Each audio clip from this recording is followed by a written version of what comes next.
Brethren, ladies and gentlemen, throughout history there have been, and continue to be, many historical figures or famous people who have also been Freemasons.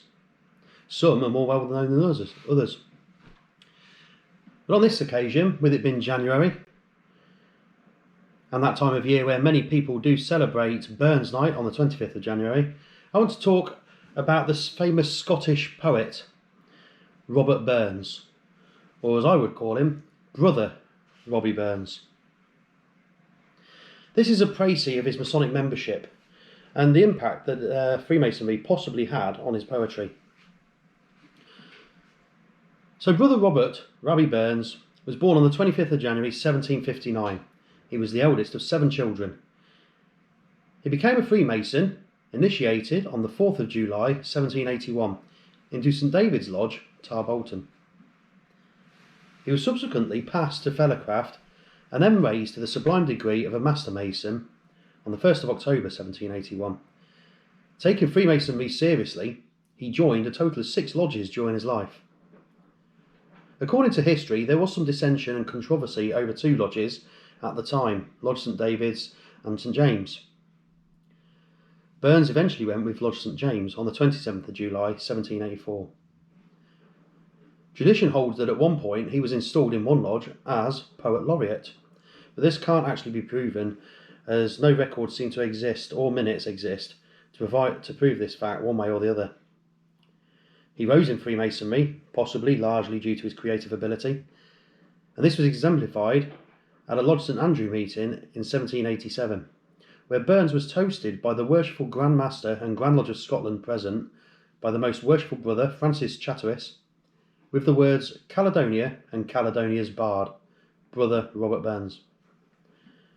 Brother Burns was exalted into Holy Royal Arch at St Neb's Lodge, Eyemouth, in May of 1787.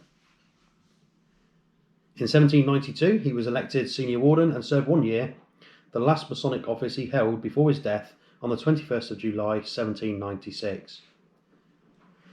Masonic influence and ideals are present in many of works. Besides those specific to the craft, some examples amongst others identify to workers of the craft are libel summons, A Man's a Man for That, and Masonic Song. In writings about Robbie Burns, Freemasonry, as well as Burns himself, has been credited with speaking out about ideals of liberty, fraternity, equality, and also credited with being partly responsible for creating feelings of nationalistic pride and fervour, as a number of historic Freemasons played prominent roles in the American and French revolutions. Whilst not producing the same feelings per se in Scotland at the time, it did aid in generating a national identity over many years and indeed generations by supporting the literary figures such as Burns. By reading about Brother Robert, you can ascertain that he had a fairly rough life, and he appears to have found little solace in the church or society. But Freemasonry remained one of the most important aspects of his life.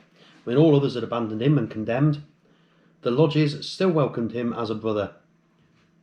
One poem, The Farewell, to his brothers at St James Lodge, expressed a sincere sadness at leaving Scotland for Jamaica, and many people speculated that his brother's support in the lodge convinced him to reconsider that position and stay.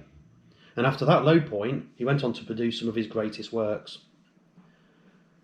Above all else, Freemasonry's spirit of brotherhood is ensconced in his creations, or those who are privileged to be members of the craft can spot the Masonic influence. Aside from Ode to the Haggis, heard by many in the UK and across the world who have knowledge of and attend Burns Night dinners, the most well-known poems are plentiful, but none arguably more so than the poem and song Auld Lang Syne.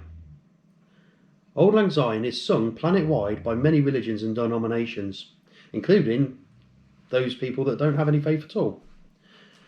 But all the people seem to accept the ideals of decency toward all humankind, and this song resonates with messages from Burns' heart of old friends reminiscing about days past.